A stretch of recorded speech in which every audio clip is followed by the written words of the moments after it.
안녕하세요. 루장입니다. 11월 시장은 정말 롤러코스터였습니다. 나스닥은 7개월 연속 상승을 멈췄고요. S&P 500도 6개월 랠리를 끊으며 조정을 주었었죠.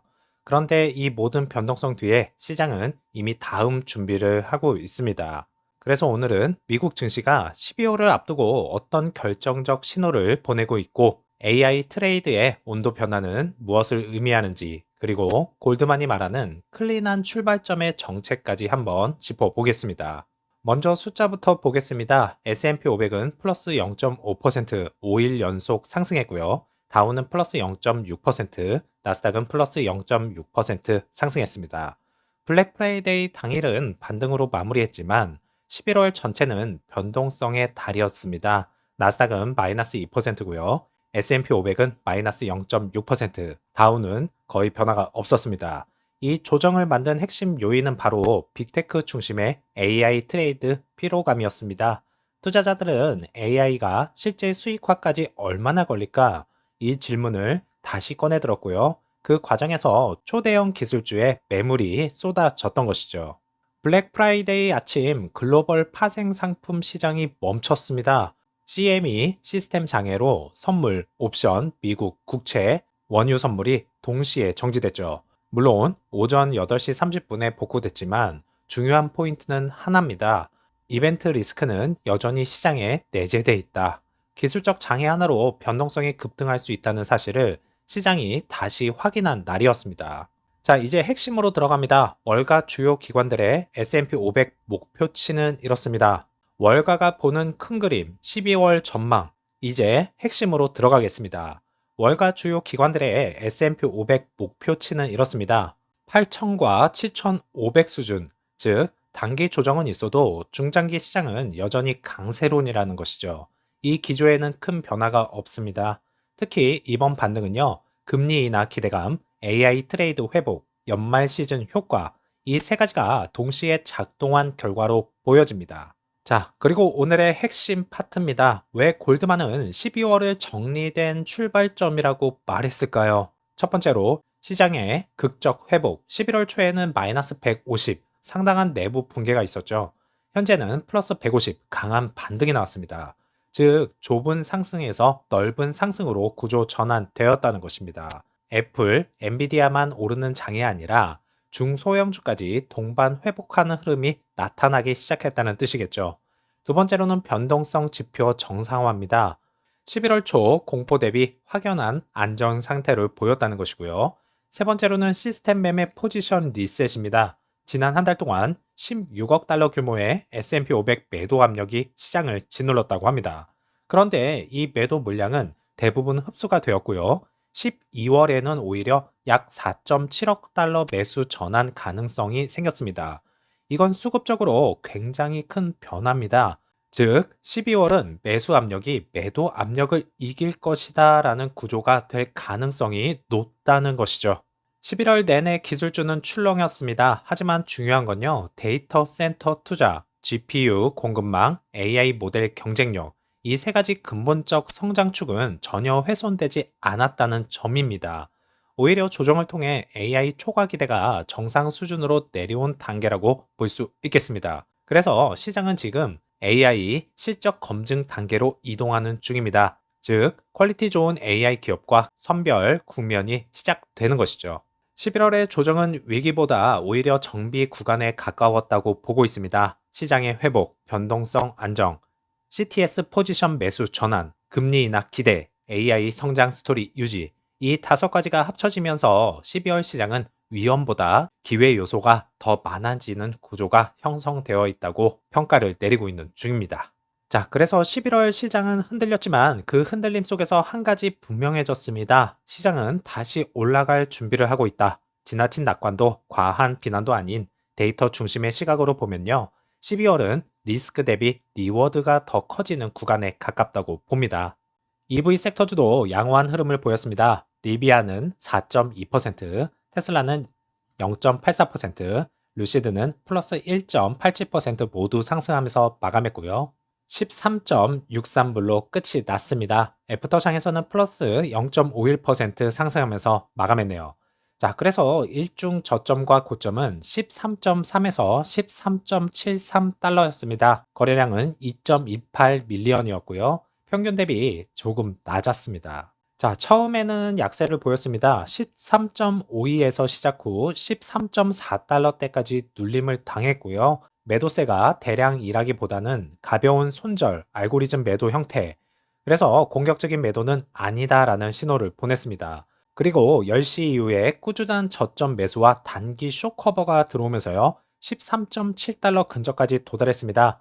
특히 거래량 없이 올라가는 패턴은 매도가 고갈되었다는 증거겠죠. 그리고 전반적인 시장 분위기와도 맞물렸는데요. 첫 번째로 시장 전체가 리스크 해소 모드로 변했습니다. 그래서 금요일장 주요 지수 모두 상승했고요. 연준의 금리나 기대 강화, 위험 자산 선호가 증가했다고 봅니다. 두 번째로는 루시드의 최근 과매도 반발, 최근 1개월간 30%나 하락했습니다. 가치 대비 할인폭 극대화와 기술적 반등이 자연스러운 구간이었죠. 세 번째로는 AI와 EV 섹터 전반의 약한 반등 랠리였습니다. 특히 테슬라, 리비안, 피스커 관련주가 변동성이 줄어드는 중으로 이 흐름이 루시드에게도 고스란히 이동했다고 보고 있습니다. 오더플로우는 인플로우는 5.84 밀리언 달러, 아웃플로우는 5.29 밀리언 달러. 수치만 보면 큰 차이 없어 보이지만 어떤 돈이 들어왔는지를 보면 이야기가 완전 달라집니다. 라지 스케일에서 마이너스 5.26 밀리언 달러 매도 후 기관이 다시 플러스 2.75 밀리언 달러 매수로 복귀했다. 이 조합은 기관이 공포 구간에서 저점 스캔 후, 여긴 너무 과했네 라고 매수 전환하는 전형적인 패턴이라고 봅니다. 결국 방향성은 하락, 그리고 중립, 다음은 저점 매수 국면으로 바뀌고 있습니다. 현재 13.63 부근 회복, 저점 대비 플러스 19% 상승했습니다. 하지만 아직 추세 반전이라고 보기엔 애매합니다. 다만 하락 속도는 완전히 꺾였죠. 그래서 결정적인 포인트는 11.46달러가 강력한 단기 바닥이자 공포의 바닥이었음이 기술적으로 확인됩니다. 공포에 휩쓸린 매도는 끝났고요. 기관은 조용히 돌아오기 시작했고 미디움 자금은 이미 반등 베팅에 들어갔습니다. 그리고 주가 흐름은 13.3에서 13.7 구간 반등 완벽하게 일치하죠. 그래서 현재 단계는 추세 하락 종료, 다음으로는 기술적 되돌림 초기, 추세 전환 직전 구간으로 내다보고 있는 중입니다. 이제는 계단식 하락이 아닌 계단식 상승으로 이어졌으면 좋겠네요. 지금 중동, 특히 GCC, 사우디, 아랍에미리트, 오만, 카타르 이 지역이요 자동차를 수입하는 나라에서 직접 만드는 나라로 전환되는 역사적인 순간을 맞이하고 있는 중입니다. 그리고 이 변화의 중심에는 루시드, 사우디 첫 국산 브랜드인 시어, 그리고 글로벌 OEM들의 투자 러쉬, 그래서 왜 GCC가 자동차 산업의 새로운 허브가 되고 있는지, 그리고 왜 루시드가 그 한가운데 서 있는지 한번 들어가 보겠습니다. 중동의 자동차 시장은 전통적으로 100% 수입 중심이었습니다. 아직도 단 5% 미만 GCC에서 생산되고 있죠. 그런데 시장 분석관은 2030년에는 최소 20에서 30%까지 올라갈 것이라고 전망합니다. 즉, 5%에서 30%, 6배 성장하는 로컬 제조 시장이 열린다는 이야기입니다. 현재 GCC에는 8개의 자동차 제조, 조립 브랜드가 있습니다. 하지만 진짜 중요한 건 투자 규모겠죠. PIF의 루시드 투자 80억 달러입니다. 시어 EV는 이미 6에서 7 빌리언 카펙스가 확정이 됐고요. 현대차는 사우디 공장 논의 중에 있습니다. 지프, 피아트는 사우디 공장 예비 검토 중에 있고요. 중국 OEM들 오만과 카타르의 공장 추진 중에 있습니다. 즉 중동이 드디어 진짜 제조 생태계를 만들기 시작했다는 겁니다. 많은 분들이 묻습니다. 왜 루시드는 굳이 사우디에서 생산하려 하는가요? 그 답은 명확하죠. 첫 번째로 비용 절감 구조입니다. 물류비가 절감이 되고요. 관세 혜택도 받을 수 있고 전기차 인프라 실험 국가에 가장 적합합니다. 두 번째로는 전략적 위치입니다. 아프리카, 유럽, 중아시아까지 세계 대륙으로 바로 수출 가능한 구조라는 것입니다. 누누이 말씀드린 비전 2030 국가 전략과 정합성이죠. 사우디의 자동차 부품 공장은 이미 160개 이상 전기 모터, 배터리, 바디, 파츠, 트레일러 생산까지 확장 중에 있습니다.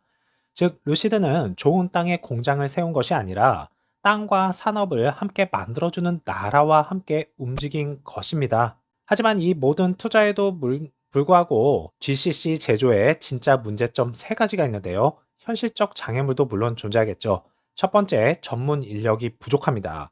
자동차 제조 전문 인력 자체가 적겠고요.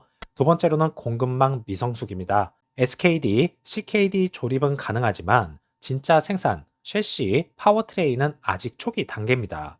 세 번째로는 정부 인센티브의 불균형인데요. 로컬 혁신 기업조차 공식 지원을 아직까지도 못 받았다고 말합니다. 즉, 돈은 많지만 생태계는 아직 반쪽짜리라는 뜻이겠죠. 그래서 루시드의 역할이 커진 것입니다. 단순히 EV 생산 기업이 아니라는 것이죠. 중동 최초의 글로벌 레벨 EV 제조사입니다. W 모터스 같은 부티크 브랜드는 있었지만 벤틀리급 글로벌 EV 제조사는 없었습니다. 루시드가 그 첫 사례인데요. PIF가 직접 만든 산업 클러스터의 중심점이죠. 배터리팩 공장, 모터 생산, 중동 전역 충전 인프라, 로보택시 프로젝트, 이 모든 연결점이 루시드라는 것입니다. 한국처럼 자동차 산업 전체를 키우려는 레버리지죠. 한국도 처음에는 부품 산업에서 시작해서 조립, 그 다음에 완성차, 이런 단계적 성장 모델이었습니다. 지금 중동이 똑같은 길을 걷고 있고요. 그 과정에서 루시드가 현대차의 1970년대 역할을 하고 있다고 보시면 됩니다. 2030년 GCC 자동차 시장 시나리오입니다. 시장 점유율은 5%에서 30%로 늘려준다고 말씀드렸잖아요. 그래서 완성차 200만 대 시장 중 최대 60만 대를 GCC에서 직접 생산할 수 있습니다. 두 번째로는 EV, 버스, 상용차 중심인데요. 특히 전기 버스와 EV SUV 수요는 폭증 예정이죠. 세 번째로는 글로벌 OEM의 제2 생산화 기지입니다. 중국에서 동남아 그리고 멕시코 패턴처럼 사우디에서 아랍에미리트, 오만으로 확산될 가능성이 정말 큽니다. 그래서 공급망 국산화를 통해 배터리, 모터, 자체 ECU, 인테리어 파츠까지 현지 생산률이 급격히 올라갈 전망으로 내다보고 있습니다. 자, 그래서 GCC의 자동차 산업은 오랫동안 멈춰있던 엔진이었습니다. 하지만 지금은 많이 달라졌는데요. 이제는 기어가 들어갔고 도로가 펼쳐졌으며 방향성도 명확합니다. 앞으로 필요한 것은 속도뿐이겠죠. 그리고 그 여정의 맨 앞에는 루시드가 있다는 것을 잊지 않으셨으면 좋겠습니다. 편안한 휴일 보내시고요. 다음 영상에서 찾아뵙겠습니다. 감사합니다.